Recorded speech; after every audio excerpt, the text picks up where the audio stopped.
The Meridian Traverse hummed with the kind of mechanical consistency that Elias Core had learned to find comforting. 3 years aboard this particular vessel, 7 years in the merchant fleet before that, and he developed an appreciation for predictability that bordered on religious. The ship's ion drives produced a steady thrum that vibrated through the deck plates at exactly 42 cycles per minute. The air recyclers clicked on every 8 hours with Swiss watch precision. Even the coffee dispenser in the officers' mess had a reliable temperament, producing the same aggressively mediocre brew every single morning at 0600 hours. Elias liked things that stayed the same. Things that made sense. Things that added up correctly at the end of the day. Which was why the missing protein bars were driving him absolutely insane.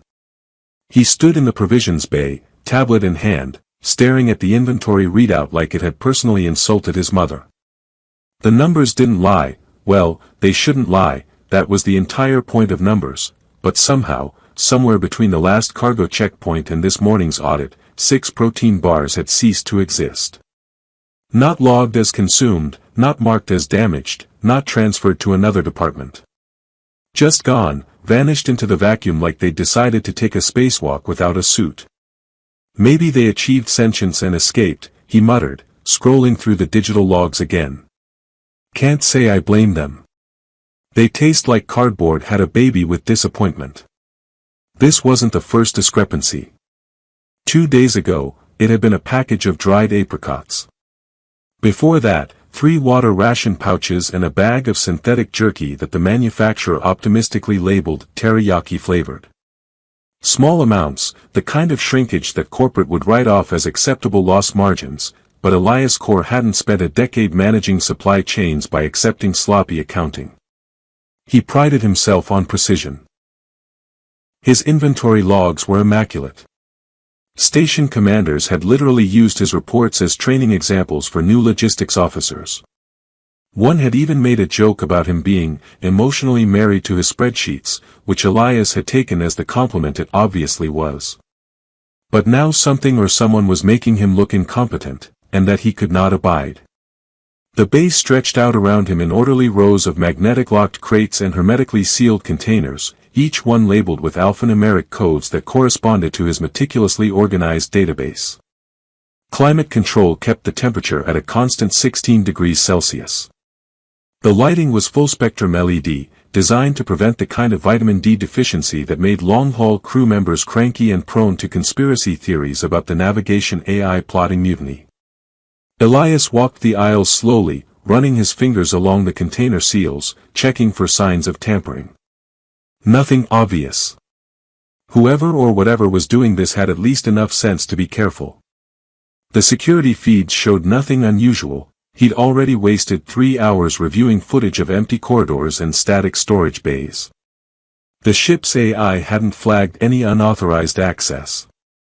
The environmental sensors detected no unexpected heat signatures. It was like dealing with a ghost. A ghost with pedestrian taste in snack foods. Fantastic, he said to the empty room. I'm being haunted by someone with the culinary standards of a teenager.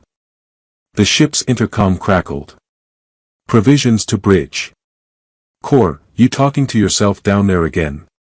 The voice belonged to Yuki Sato, the night shift communications officer and one of the few people on board Elias would classify as an actual friend, though he'd never say that out loud. He thumbed the response panel. I'm conducting a philosophical inquiry into the nature of existence. Very deep stuff. You wouldn't understand. Aha. The captain wants the weekly consumption report by end of shift. Tell the captain that my report is always on time because I'm a professional, unlike certain communications officers who once accidentally broadcast their showers singing to the entire ship. That was one time and the acoustics in there are genuinely confusing. Despite his frustration, Elias smiled. These small moments of absurdity were what made the isolation bearable. The Meridian Traverse carried a crew of 43, which sounded like plenty until you realized the ship was basically a flying warehouse the size of a city block. Most crew members worked in isolated departments, saw each other maybe twice a week in the mess hall, and spent their off hours in their quarters binging whatever entertainment streams could reach them through the communications relay. It was, objectively, a lonely existence. Elias preferred to think of it as, comfortably self-contained. He'd had enough of Earth. Enough of crowds and complications and people who expected things from you that you couldn't always provide. Out here, in the black, expectations were simple. Do your job, keep the supplies moving, don't breach any hull sections. Easy. Except now someone was stealing his inventory and making him question his competence. Over the next 2 days, he started paying closer attention. He varied his inspection times, showed up at odd hours, made careful note of every single item in the high turnover sections. The thefts continued with almost mocking regularity. A packet of freeze-dried soup. 2 more protein bars. A handful of electrolyte tablets. Always small amounts, always easy to miss unless you were looking. Always taken during third shift, between 0200 and 0400 hours, when the corridors were emptiest and even the insomniacs had finally given up and taken their sleep medication. Elias began staying awake. He'd position himself in the adjacent tool storage room with the lights off, door cracked just enough to see into the provisions bay. He brought a thermos of terrible coffee and a data pad loaded with old mystery novels, prepared to wait as long as necessary. On the 4th night of his stakeout, fighting to keep his eyes open around 0320 hours, he finally saw it. A shadow moved between the aisles. Elias held his breath, fingers tightening around the flashlight he'd been gripping for the past hour. The shadow moved with careful deliberation, staying low, weaving between the storage containers with a familiarity that suggested this wasn't the first visit. Or the 20th, for that matter. He waited. Patience had never been his strongest virtue, but spite was an excellent motivator, and he'd be damned if some supply bay phantom was going to keep making him look like he couldn't count to 10. The figure stopped at one of the refrigerated units, the soft blue glow of the cooling display illuminating a slender silhouette. Elias heard the faint magnetic seal release, the whisper of a hand reaching inside. This was it. He'd finally catch whoever was turning his immaculate inventory system into a joke. He stood, hit the flashlight, and flooded the aisle with light. Gotcha. The figure spun, and Elias got his first clear look at the thief who'd been making his life difficult for the past week. She was young, maybe early 20s, with dark hair pulled back in a practical braid that had seen better days. Gaunt cheeks, clothes that were clean but patched in multiple places, hands that trembled slightly as they clutched a sealed packet of synthetic bread against her chest like it was made of platinum instead of reconstituted grain product. But what stopped Elias cold, what made his prepared speech about protocol and consequences die in his throat, were her ears. They swept back from her temples in graceful points, easily twice the length of human ears, with a subtle curve that caught the light. He'd seen pictures, of course. Everyone had. The Aeon had been in human space for nearly 2 decades now, one of the handful of alien species that had made peaceful contact during the expansion era. But seeing one in person, here, hiding in his supply bay and stealing his least popular bread variety, was something else entirely.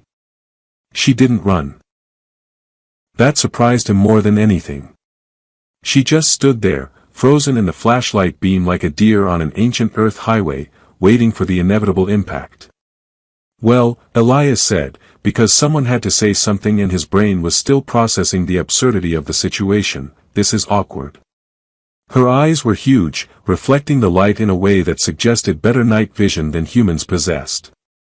Probably why she'd been so successful at her nocturnal shopping trips. Her voice came out barely above a whisper. Please. Just that one word, but it carried the weight of desperation that Elias recognized from his own past, from times he'd prefer not to think about. He should have been calling security. That was protocol. That was his job. That was what any reasonable provisions officer would do when confronted with a stowaway stealing supplies. Instead, he heard himself ask, "What's the bread for?" She blinked, clearly not expecting conversation. What? The bread. That specific variety is universally despised by everyone on this ship. We have 17 other options, some of which are actually edible according to human taste buds, and you keep taking that one. Why? It was a delaying tactic, his brain scrambling to figure out what he was going to do while his mouth bought time. The question seemed to confuse her as much as it confused him. It's soft, she said finally. Easy to chew. Ah. Elias nodded like this made perfect sense, which it absolutely didn't. And you need easy to chew because... Her grip tightened on the bread packet. It's for my mother. Oh no. No, no, no. Elias knew a complication when he heard one, and family involvement was a complication wrapped in bureaucratic nightmare and tied with red tape. He should definitely be calling security now. This was way above his pay grade. Your mother, he repeated slowly. Who is, I'm guessing, also somewhere on this ship without appearing on any passenger manifest or crew roster. She nodded, mute. Fantastic. Great. This is just wonderful. He ran a hand through his hair, which probably looked ridiculous but helped him think. So you're telling me I've been losing sleep over my inventory discrepancies because someone's mother has dental problems? She's ill. The words came out defensive, a flash of something fierce breaking through the fear.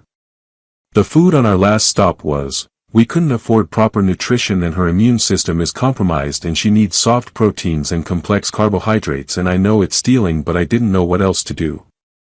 She said it all in one breath, like she'd been rehearsing the explanation for days, preparing for this exact moment. Elias found himself believing every word, which was either testament to her sincerity or his own poor judgment. Probably both. How long have you been on board? Since Ganymede Station. 11 days. 11 days. She'd been successfully hiding for 11 days on a ship where he supposedly knew every cubic meter of storage space. That was almost impressive. And how long were you planning to keep this up? We're another 3 weeks from the next major stop. I know. Her voice cracked slightly. I just need to keep her alive until we reach Iowa Station. There's a clinic there that doesn't ask too many questions about documentation. Iowa Station. Of course. The armpit of the outer system, where criminals, refugees, and desperate people went when they'd run out of better options. Elias had been through there twice and both times had counted his remaining possessions afterward to make sure nothing had been stolen. He should call security. This was the reasonable choice, the logical choice, the choice that wouldn't end with him being fired or possibly arrested as an accessory to illegal immigration. The Meridian Traverse operated under strict corporate guidelines, and those guidelines were very clear about unauthorized passengers. What's your name? He asked instead, because apparently his survival instincts had taken a vacation. She hesitated, weighing whether answering would make things worse. Lyrie. Lyrie. Okay. I'm Elias. And I'm going to regret asking this, but where exactly are you and your mother hiding? Why? Suspicion sharpened her voice. So you can tell security exactly where to find us?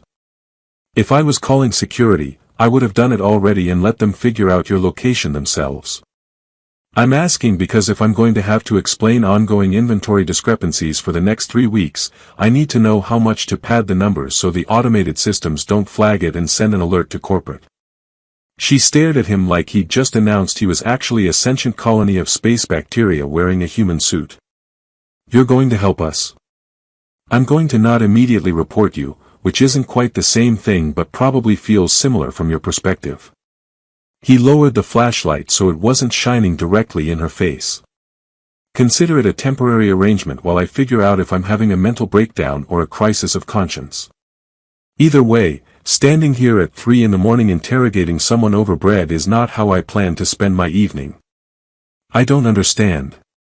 That makes 2 of us. But here's what's going to happen. You're going to go back to wherever you're hiding.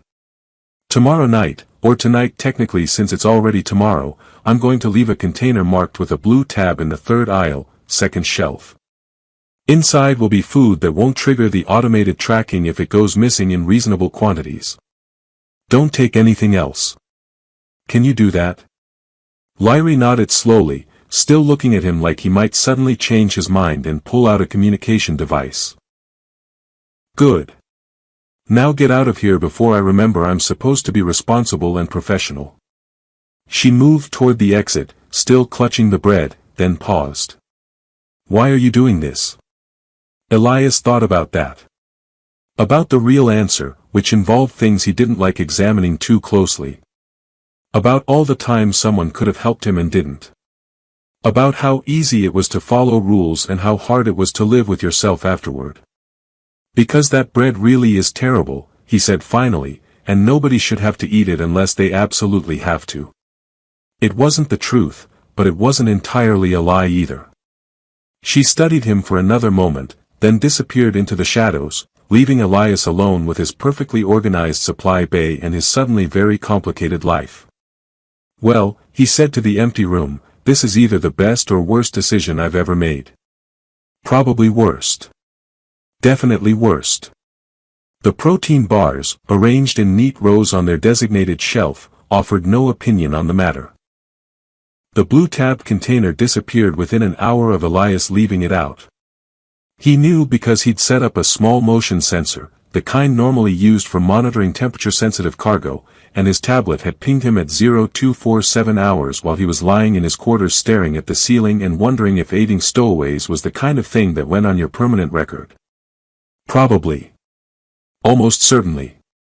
He'd looked up the regulations during his sleepless night and found 17 different corporate policies he was currently violating, plus at least 3 interstellar maritime laws that carried fines large enough to make his eyes water. You're an idiot, he informed his reflection while shaving the next morning.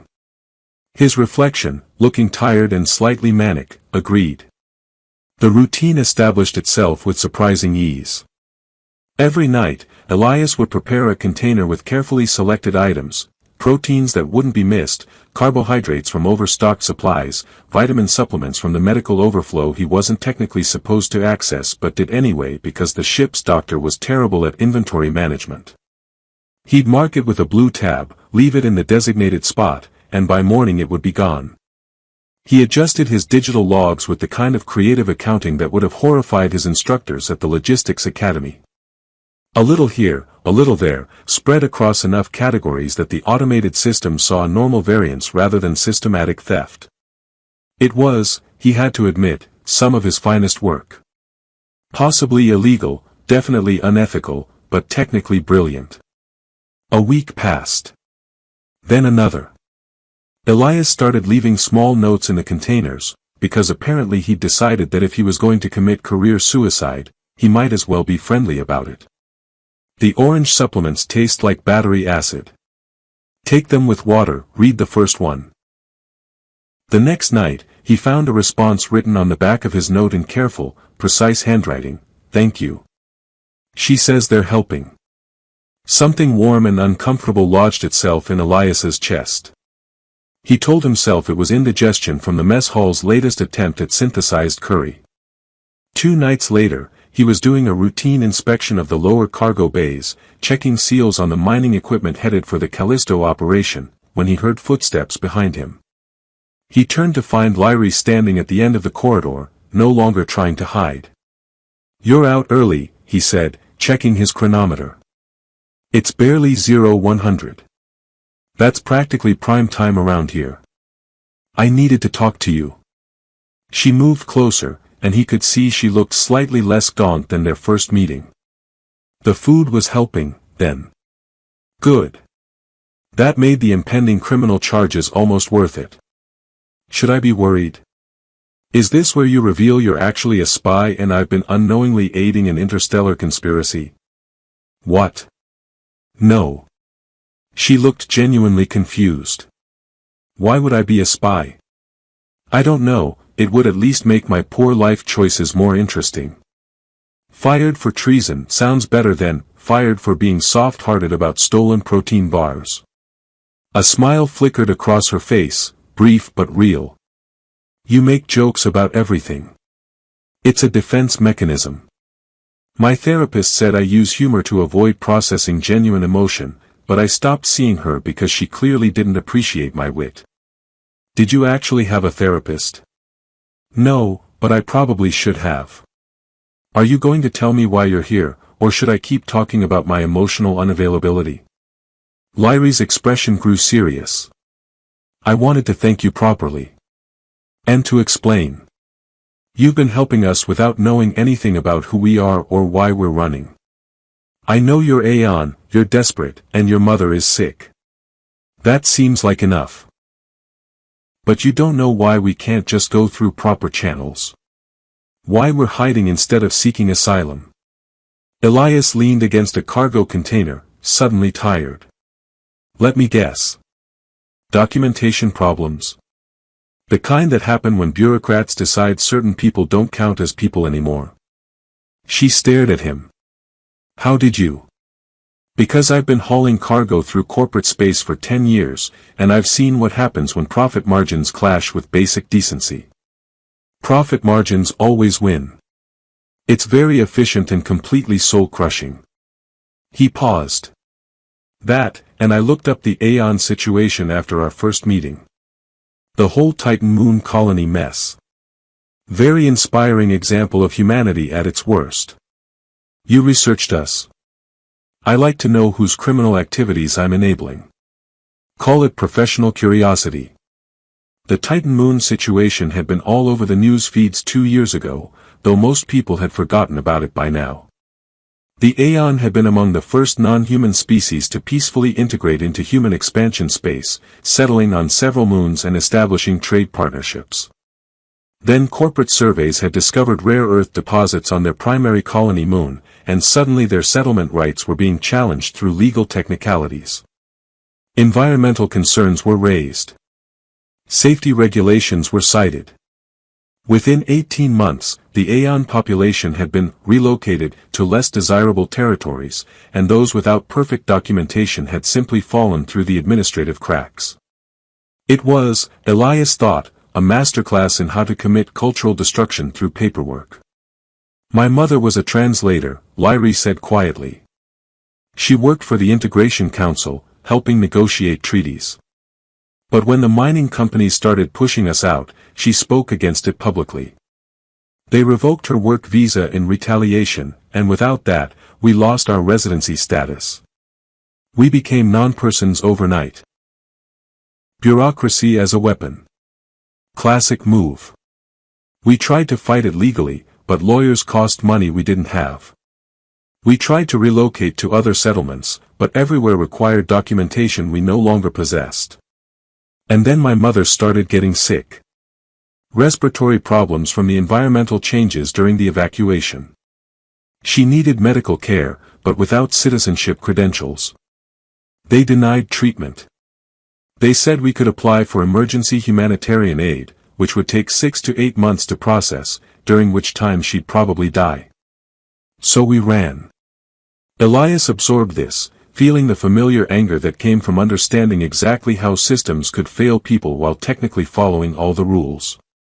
He'd seen it before, lived through versions of it himself, which was partly why he'd ended up in space where the rules were simpler and the failures less personal. How long has it been? He asked. 14 months. We've been moving from station to station, hiding on cargo ships, taking whatever work we could find that didn't require background checks. The Io Way Station Clinic is our last option. They have a doctor who treats refugees, asks for barter instead of credits. Sounds almost too good to be true. It probably is, but we're out of better options. They stood in silence for a moment, the ship's engines humming around them, carrying them all toward uncertain futures at a steady fraction of light speed. Your notes help, Lyrie said finally. The ones you leave in the containers. They make her laugh. She hasn't laughed much lately. Which ones? Yesterday's. About the freeze-dried ice cream being an affront to both ice cream and astronaut heritage. That's not a joke, that's objective truth. I have strong opinions about dessert. Another smile, lasting longer this time. She wants to meet you. To thank you properly. That's really not necessary. I'm just moving some supplies around. Very boring, very routine. You're keeping us alive. I'm keeping my inventory numbers fudged in a way that won't trigger an audit. Totally different thing. But even as he said it, Elias knew he was lying. This had stopped being about numbers or protocols or even basic human decency. Somewhere in the past 2 weeks, Lyrie and her invisible mother had become real to him in a way that most people on this ship weren't. They'd become a responsibility he hadn't asked for but couldn't seem to put down. "Where are you hiding?" he asked. "I should probably know, in case something goes wrong." Lyrie hesitated, then seemed to decide trust was a gamble worth taking. Maintenance Section 7, near the recycling processors. There's a crawlspace behind the secondary air filters. That's a terrible hiding spot. Those sections get inspected monthly. The next inspection isn't for another week. We'll be at I.O. by then.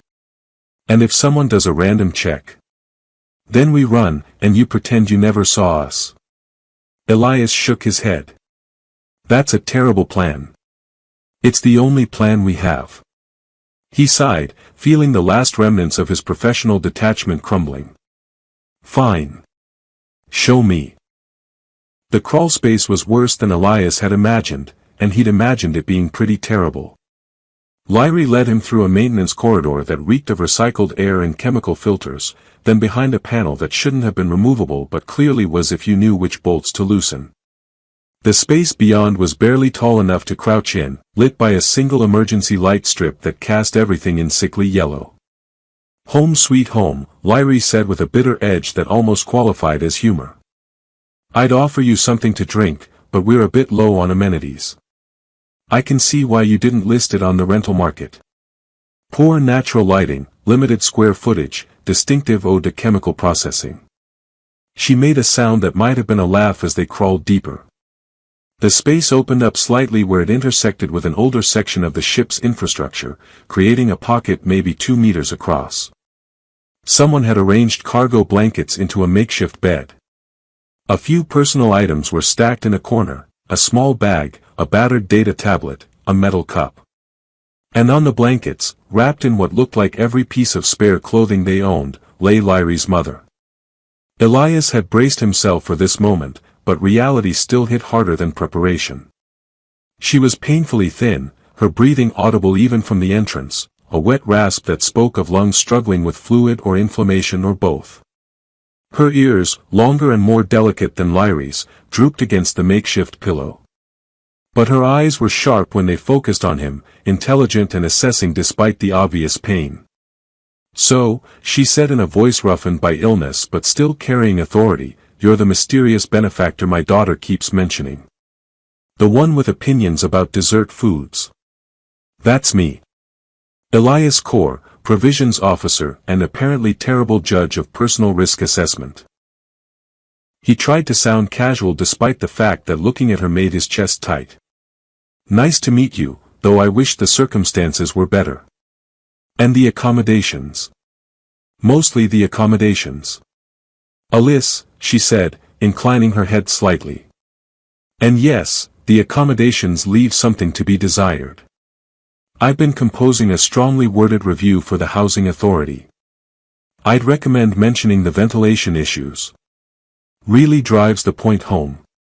Alice smiled, and Elias saw where Lyrie got her determination. Even sick, even hiding in a crawlspace above recycling processors, this woman had presence. She'd been someone important once. You could see it in the way she held herself, in the measured way she spoke despite the obvious effort it cost her.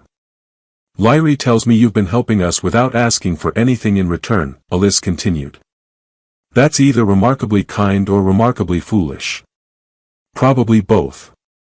I haven't decided which one I'm more embarrassed about. Most people would have reported us immediately. Most people have better survival instincts than I do.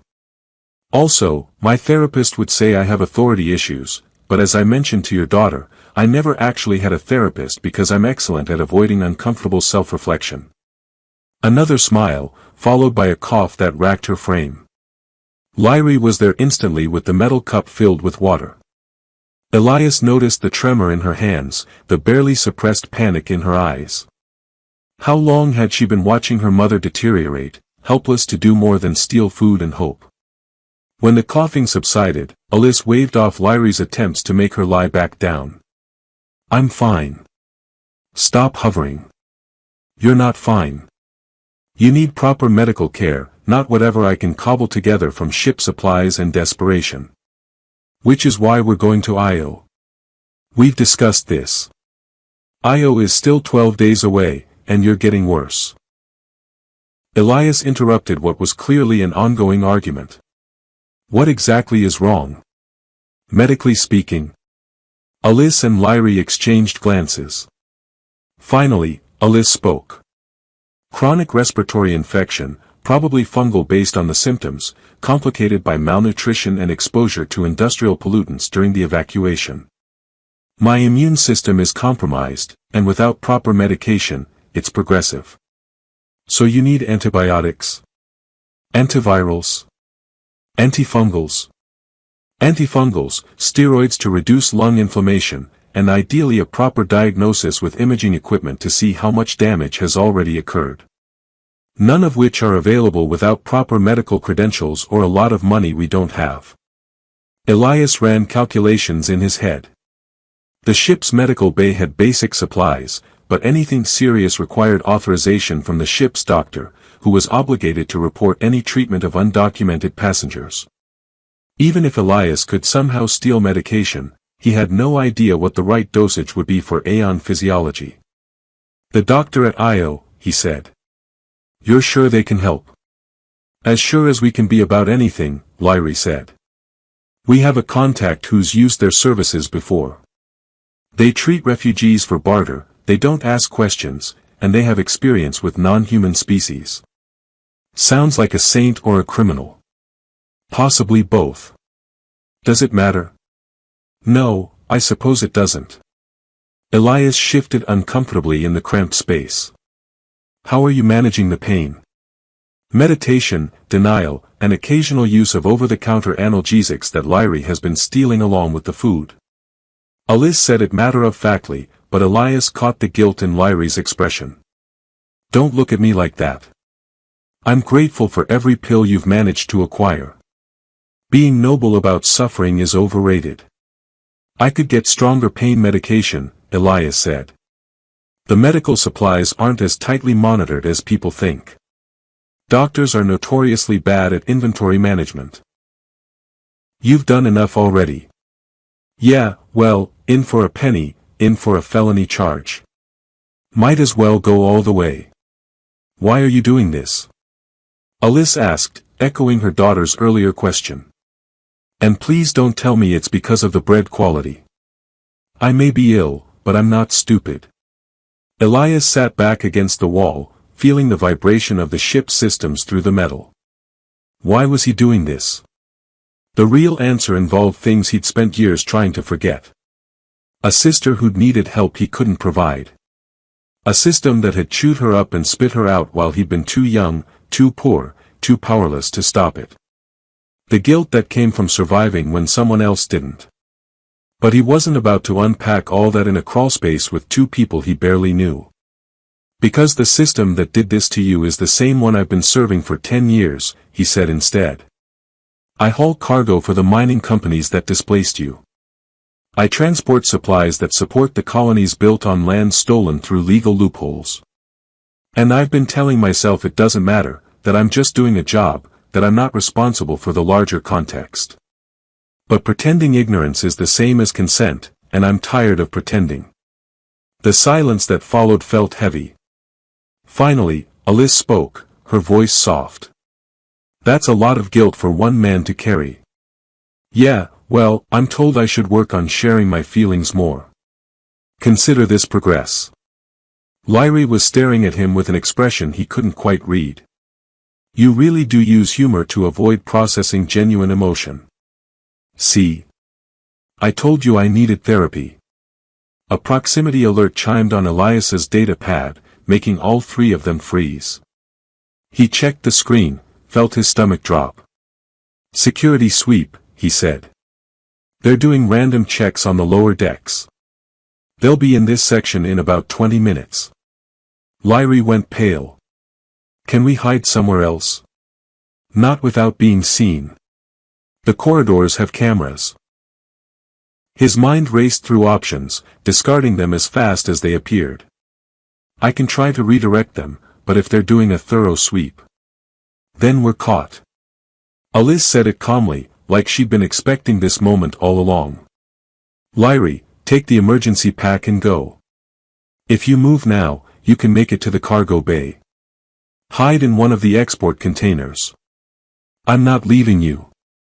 You don't have a choice." "Actually," Elias said, an idea forming that was either brilliant or catastrophically stupid, "there might be another option. How do you feel about pretending to be authorized maintenance contractors?" Both women looked at him like he'd lost his mind. "Hear me out," he continued. "The ship's database has a section for external contractors. If I can create a fake work order and add you to the temporary personnel list, you'd technically be authorized to be here. It wouldn't hold up under serious scrutiny, but for a random security sweep. You can do that?" Lyrie asked. "I have no idea. But I've got 19 minutes to figure it out, so we're about to find out together." Elias's fingers flew across his data pad with the kind of frantic energy usually reserved for people defusing bombs or taking final exams. The ship's contractor database wasn't exactly high security, most crew members barely knew it existed, but creating convincing fake records in 18 minutes while crouched in a maintenance crawlspace was not how he planned to test his hacking skills. "Okay, I need names. Full names, the kind that sound official and boring." "Lyrie Venn," Lyrie said immediately. "And I'm Alice Venn, obviously, since we're pretending to be related because we actually are related." Alyssa's tone was dry despite her labored breathing. "Great. You're now Lyrie and Alice Venn, environmental systems specialists from, let's say, Ganymede Station because that's where you actually boarded and it's easier to keep lies close to truth.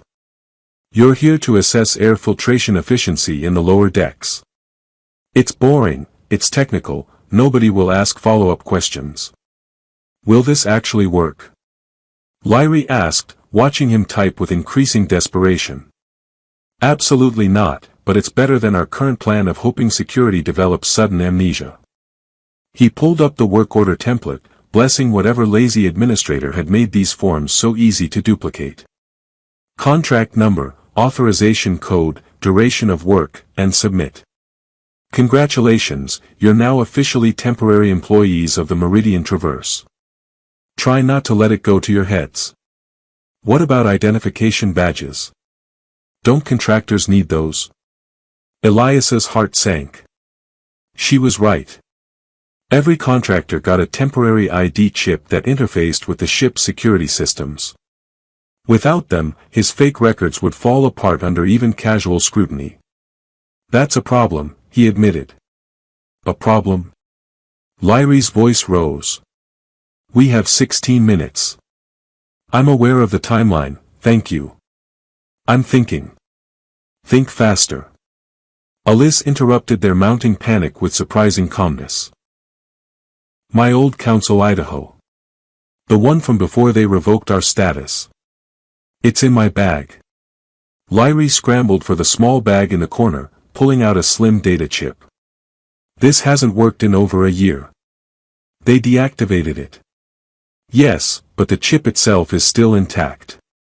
The deactivation was software side, through the central registry.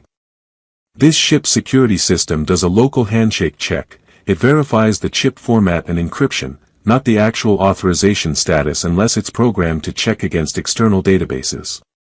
Elias stared at her. "You know an alarming amount about security protocols. I was an Integration Council translator. I had diplomatic clearance to 17 different facilities. You learn things." She coughed again, waving off Lyrie's concern. The question is whether you can reprogram that chip to match the contractor records you just created. Elias looked at his data pad, then at the ID chip, then back at his pad. Maybe. I've never actually tried to hack physical security credentials before. Well, now's an excellent time to learn. Personal growth and all that. I really appreciate your confidence in my criminal abilities, but this is significantly outside my skill set. You have 14 minutes to develop new skills. Lyrie pressed the chip into his hand. Please. Just try. So he tried. He pulled up every technical manual he could access about the ship's security systems, skimming through documentation that was supposed to be restricted but wasn't because IT security was apparently as lax as everything else on this vessel. The ID chips were RFID-based with encrypted data strings, but the encryption was old, standardized, the kind of thing that had probably been broken by hobbyists years ago. He found a firmware exploit buried in a maintenance forum, the kind of place where bored technicians shared workarounds for common problems. With 8 minutes left, he started the rewrite process, praying to whatever deity protected idiots committing felonies in maintenance crawlspaces. The chip blinked. Once. Twice. Green. It worked, he said, genuinely shocked. It actually worked. I am either a genius or the ship's security is criminally negligent. Possibly both. What about me? Lyrie asked. I don't have any ID at all. You're the contractor's assistant. Entry-level position, you're being trained, you don't get full credentials until you complete probationary period. I'm adding a note in the system now. More typing. Done. Your mother does all the talking, you stand there looking professionally bored, and nobody questions anything because people never question boring bureaucratic explanations. You're making this up as you go. That's been my entire approach to this situation, yes. The proximity alert chimed again. 5 minutes. We need to move, Elias said. Get out of this crawlspace, look like you're actually inspecting something. Can you walk? This last question directed at Alice. I can manage short distances. She was already trying to stand, using the wall for support. Lyrie moved to help her, but Alice shook her head. I need to look functional, not like someone being propped up. Give me a moment. They made it out of the crawlspace with 3 minutes to spare. Elias positioned them near a ventilation access panel, handed them a diagnostic scanner he'd grabbed from a nearby toolkit, and tried to arrange the scene to look like legitimate work in progress. Remember, he said quietly, you're bored contractors doing routine work. You've done this 1,000 times. You barely notice security because they're irrelevant to your job. What about you? Lyrie asked. Why are you here? I'm provisions officer checking on environmental conditions that might affect stored supplies. It's a stretch, but it's plausible. He paused. And if this goes wrong, I'll take the blame. I'll say I was fooled by fake credentials. You two run. Elias. Not up for debate. Footsteps echoed down the corridor. 2 security officers appeared, both carrying scanners and wearing expressions of profound boredom. Elias recognized one of them, Peters, who'd been on the ship almost as long as he had and mostly cared about getting through his shift without incident. Core, Peters said with a nod. What brings you down here? Temperature fluctuations in Cargo Bay 3. Wanted to check if it's an environmental systems issue before I file a maintenance request and generate paperwork nobody wants to deal with. Tell me about it. We're doing random deck sweeps because some analyst in corporate thinks our security compliance numbers are too low. He glanced at Lyrie and Alice. Contractors. Environmental assessment, Alice said smoothly, holding up the scanner like it meant something. Routine efficiency audit. You know how it is, lots of readings, lots of data, very boring for everyone involved. Peters's eyes glazed slightly at the word audit. Right. Got your credentials? Alice held out the reprogrammed chip. Elias held his breath as Peters scanned it, watching the readout, waiting for alarms or red flags or the end of this insane gamble. The scanner blinked green. Then, Alice. Ganymede Station. Environmental Specialist. Peters barely looked at the details. Everything checks out. You'll be done before end of shift. Absolutely. Just a few more readings. Great. Core, you need anything from us? No, I'm good.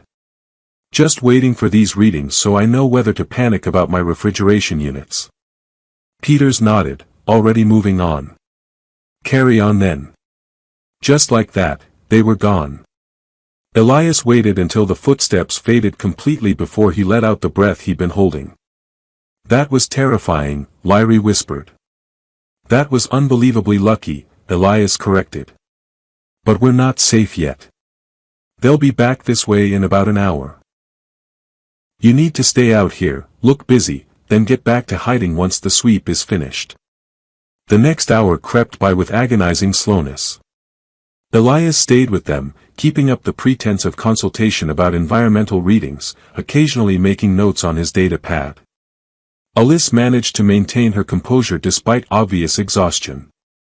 Lyrie did an admirable job of looking like a bored assistant.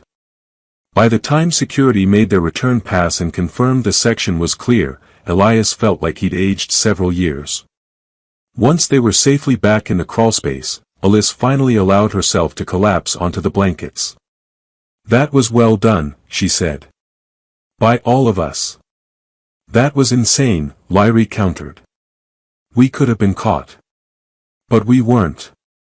Thanks to your friend here and his remarkable talent for creative rule-breaking. I prefer to think of it as aggressive problem-solving, Elias said. Makes it sound more professional. The remaining days passed in tense routine. Elias continued his nightly supply drops, now supplemented with stronger pain medication he'd carefully extracted from medical storage. The fake contractor record stayed in the system, a digital time bomb that would eventually be discovered during a proper audit, but probably not before they reached Io. Probably. On the morning they docked at Io Way Station, Elias helped them prepare to disembark. He'd forged transfer documents listing them as contractors completing their assignment, added notes about their excellent work ethic, and even included a recommendation for future contracts that made him laugh at his own audacity. This should get you through the airlock without questions, he said, handing Alice the data chip. After that, you're on your own. Thank you, Alice said. For everything. For the food, for the medicine, for the elaborate fraud. All of it. Just promise me you'll actually see that doctor. Don't let all my criminal activity go to waste. We promise. They made their way through the maintenance corridors one last time.